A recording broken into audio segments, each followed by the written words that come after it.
신약성경 149면 요한복음 5장 1절로 9절 말씀입니다.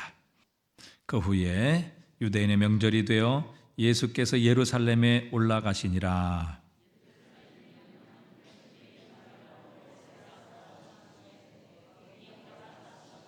그 안에 많은 병자, 맹인, 다리 저는 사람, 혈기 마른 사람들이 누워 물의 움직임을 기다리더니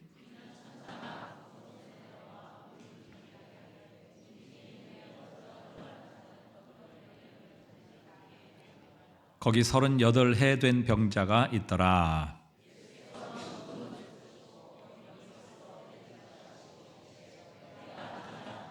병자가 대답하되 주여 물이 움직일 때에 나를 못에 넣어주는 사람이 없어 내가 가는 동안에 다른 사람이 먼저 내려가나이다. 함께 읽습니다. 그 사람이 곧 나아서 자리를 들고 걸어가니라. 이날은 안식일이니. 아멘. 우리가 삶이 힘들고 어려우면요, 우리는 어떤 드라마틱한 그 기적의 은혜를 구할 때가 있습니다. 그렇게 생각하고 간구하는 마음은 우리 인생에 한두 번만 있는 것이 아니라 우리 안에 기적들이 자주 일어나기를 바라는 모습들이 우리에게 종종 있습니다. 그런 기적의 삶을 바라는 것은 삶이 그만큼 힘들고 애처롭다라고 하는 것이겠죠. 기적은 분명히 상식을 넘어서는 놀라운 일입니다. 그래서 우리 삶에 기적과 특별한 은혜를 간구하는 것은 어찌 보면 정상적인 것일 수 있습니다.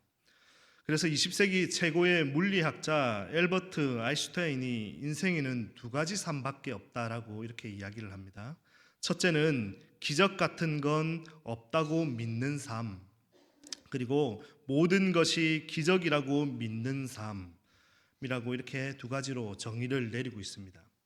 여러분은 어떤 삶을 살고 있습니까? 혹시 전자입니까? 아니면 후자이십니까? 저는 후자의 삶을 살아가고 있다라고 저는 확신합니다. 사막에서 물 한 방울 얻는 것이 기적입니다. 그리고 병원 중환자실에 누워있는 환자들에게는 눈을 뜨고 그 자리에서 일어나는 것이 바로 이 기적인 겁니다. 삶이 소중하고 감사한 사람에게는 땅 위를 걷는 것, 숨을 쉬는 것, 좋은 사람과 함께 마주 보는 것, 이 모든 것이 기적인 겁니다. 그런 의미에서요, 우리 한번 인사하며 나갔었으면 좋겠는데 옆에 분들하고 한번 인사했으면 좋겠습니다. 당신은 나의 기적입니다.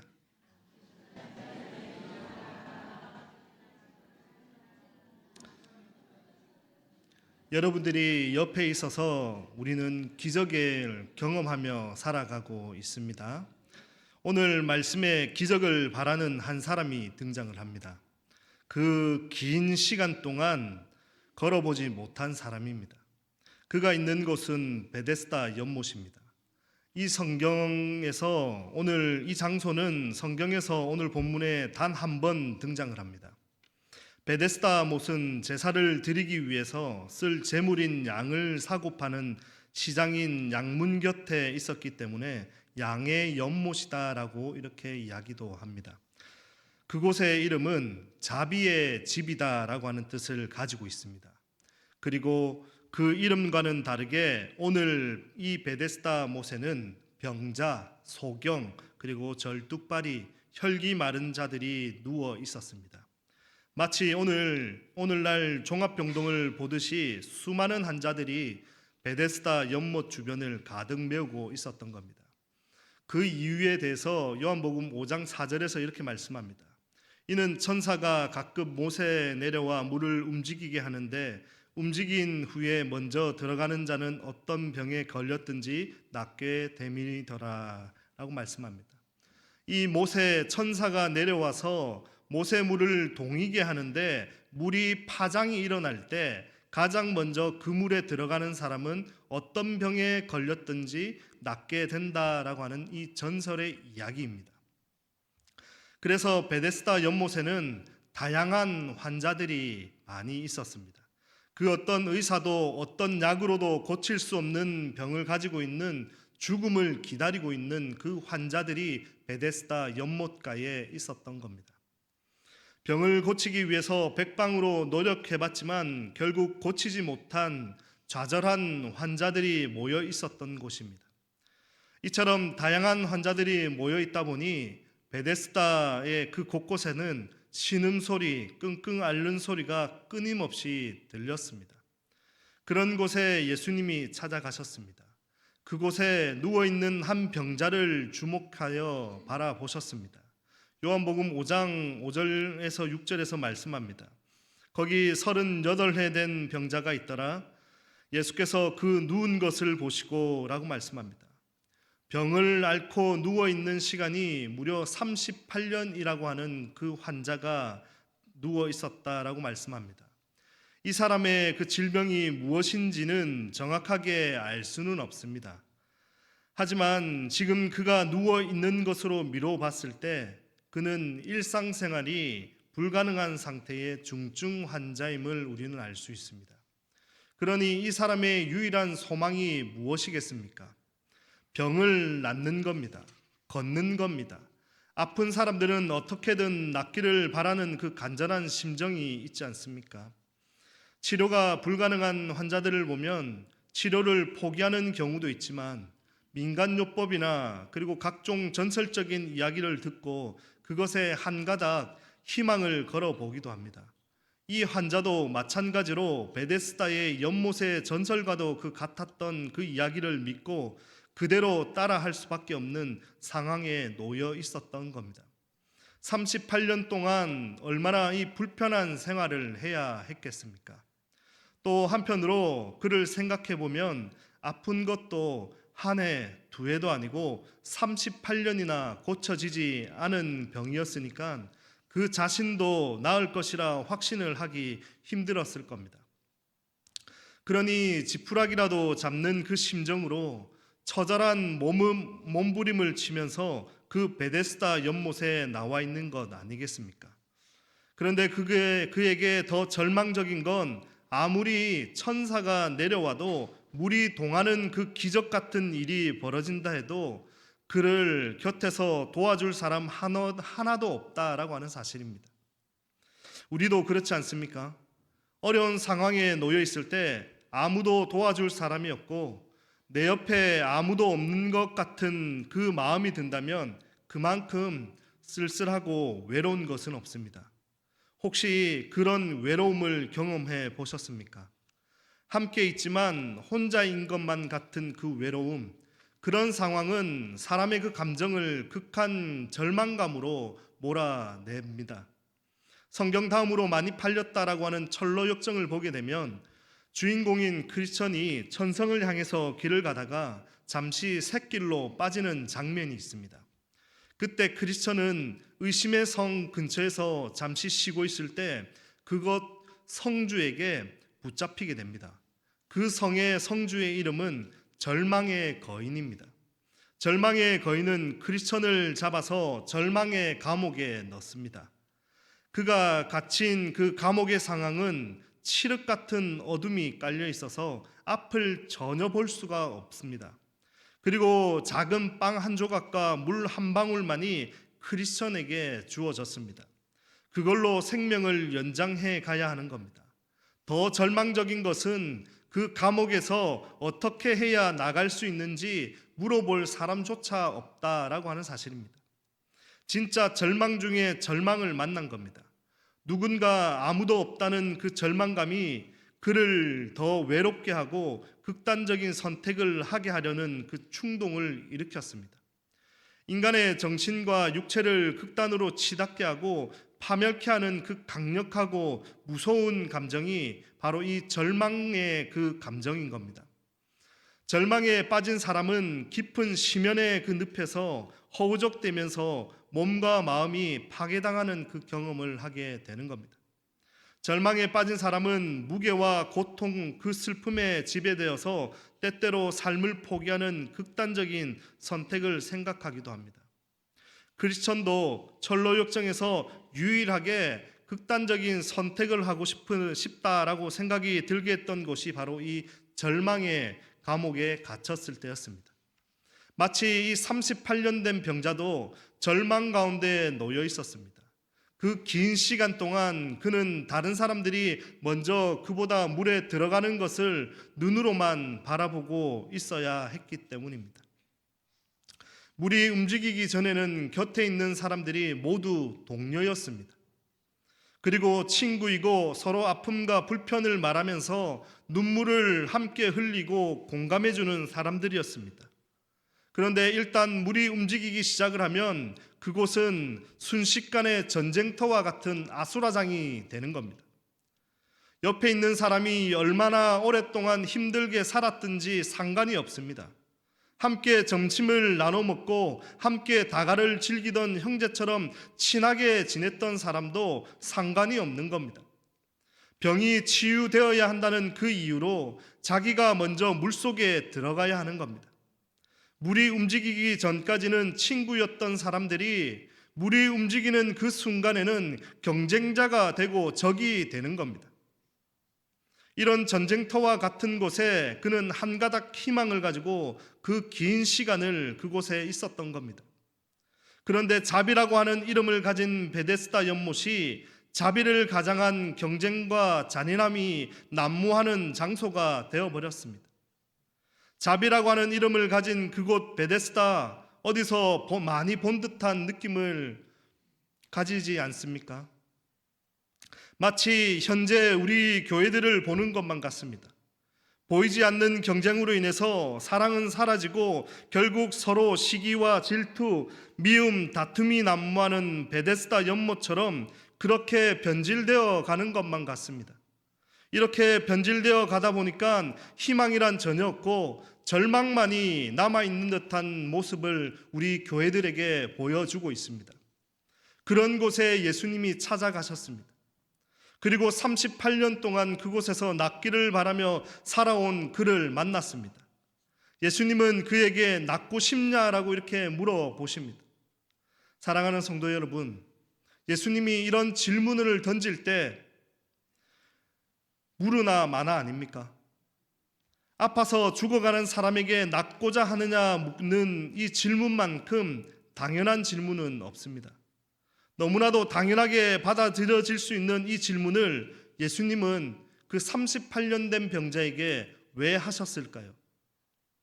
그의 간절한 속마음을 알지 못해서 아마 물으셨을까요? 주님은 고칠 수 없는 것 같은 병을 탓하며 절망 중에 빠져 있는 이 병자를 보며 가슴 아파하셨다는 겁니다. 네가 낫고자 하느냐 하고 물어보심으로 예수님의 그 사랑과 관심을 나타내고 계시는 겁니다. 주님의 이 질문은 지난 38년 동안의 그 서러움과 아픔을 다시 생각나게 하는 질문입니다. 이렇게 관심을 가지고 물어봐 주는 것만으로도 자신을 인정해 주는 것 같아서 아마 고마웠을 겁니다. 고마운 마음을 뒤로 하더라도 예수님의 대답에 네, 낫고 싶습니다, 이 한마디만 하면 되는데, 그런데 그 38년 된 병자는 동문서답과 같은 대답을 합니다. 7절에서 말씀하고 있습니다. 혹시 7절을 우리 함께 한번 읽어보도록 하겠습니다. 병자가 대답하되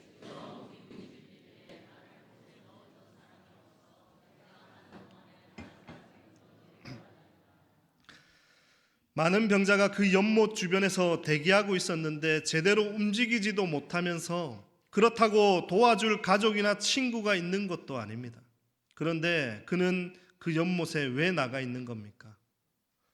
연못에 들어가는 것이 불가능하다는 것을 알지만 그렇다고 다른 희망도 대안도 있는 것도 아니기 때문입니다. 믿어지지 않는 이야기여도 그 이야기가 현실이 될 가능성은 매우 희박하더라도 고통스러운 현실을 벗어날 수 있는 다른 방법이 없기 때문입니다. 그래서 그의 대답이 뭡니까? 낫고 싶다는 대답은 하지 않습니다. 오히려 그의 대답은 예수님이 자신을 도와서 물에 넣어주기를 바라는 그 대답입니다. 그는 병이 낫고 싶어서 거기에 있었지만 언제부터인가 낫고 싶은 그 열망은 남들보다 먼저 내려가야 한다는 그 열망으로 바뀐 겁니다. 물에 먼저 내려가는 것을 문제의 궁극적인 그 해결인 것처럼 생각하게 된 겁니다.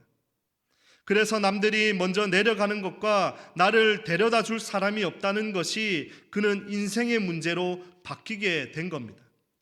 마치 우리가 이곳에서 예배를 드리는 게 누구를 위한 것인지, 우리를 구원하신 예수 그리스도를 찬양과 경배와 영광을 올려드리기 위해서 이곳에서 예배를 드리는 것인지, 아니면 주변에 있는 지체들이 경쟁 상대처럼 보이는 것인지, 아니면 내 마음이 편하고 내가 이루고자 하는 것을 이루어 주실 분이라고만 믿고 이곳에 나오는 것인지 우리가 생각해 봐야 하는 이 지점인 겁니다.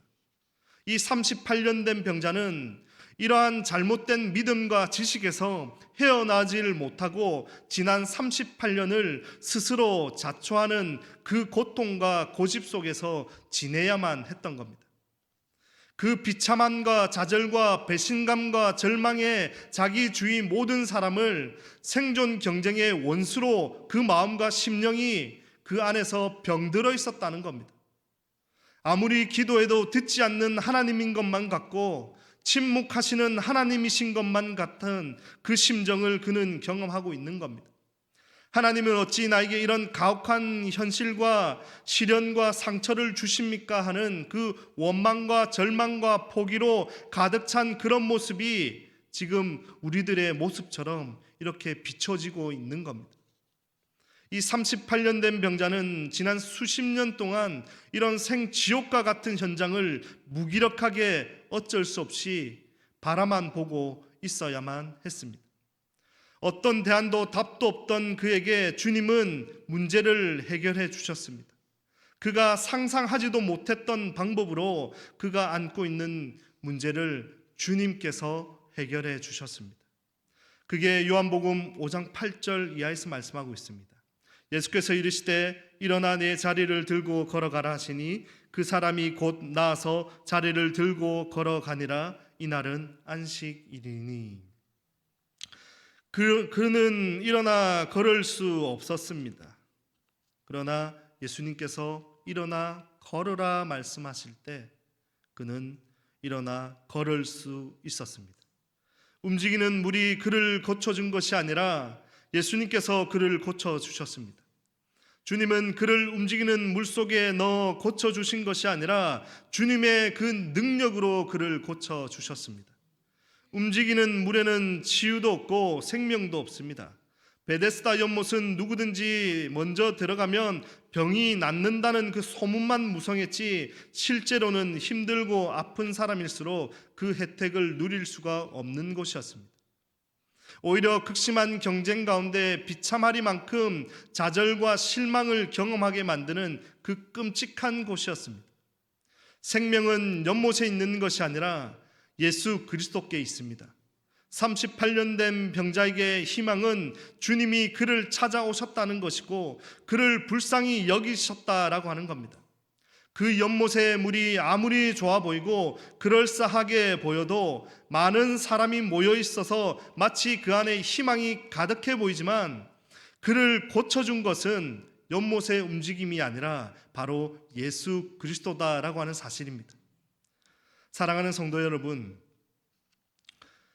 38년 된 병자와 그곳 베데스다 연못에 있던 사람들은 낫고자 하는 그 간절한 마음이 있었지만 베데스다 연못은 생명이 없는 곳이었습니다. 거기에 고침이 있다는 소문을 듣고 몰려든 사람들이지만 시간이 지날수록 상처만 깊어질 뿐 그 어떤 문제도 해결해 줄 수 없었습니다. 우리의 삶 역시 마찬가지입니다. 교회를 나오지만 그곳에 예수가 없다면 그곳은 생명이 없는 베데스다 연못이 되는 것입니다. 예수가 있는 베데스다는 생명이 있는 곳이 됩니다. 그러나 예수가 없는 베데스다는 생명이 없고 그곳은 시기와 질투, 다툼, 미움만이 존재하는 곳이 되는 겁니다. 그런 곳에서는 어느 누구도 살 수 없습니다. 예수 안에 생명이 있고 예수만이 우리의 유일한 소망이자 대안이다라고 하는 사실을 기억하시길 바랍니다.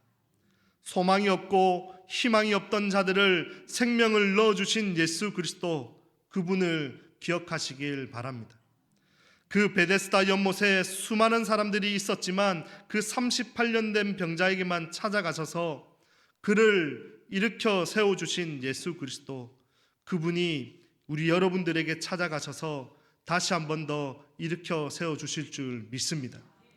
일어나 걸으라 말씀하시는 주님의 음성에 반응하셔서 베데스다의 연못에서 여전히 기적을 갈구하며 살아가는 인생이 아니라 절망의 자리를 걷어버리고 생명의 능력의 자리로 나오시는 은혜가 있기를 주님의 이름으로 축복합니다. 생명의 자리로 옮기시는 그 예수를 바라보며 내 안에 예수가 드러나는 삶으로 경쟁이 아닌, 시기와 질투가 아닌 사랑의 마음이 우리 교회 안에 맺혀지길 주님의 이름으로 축복합니다. 그 사랑의 마음이 여러분 안에 담겨 우리 신일 교회 공동체가 베데스다의 이름처럼 자비가 넘치는 교회가 되어서 지체들에게 그리고 이웃에게 지역을 넘어서는 자비를 베푸는 사랑의 공동체가 되기를 주님의 이름으로 축복합니다.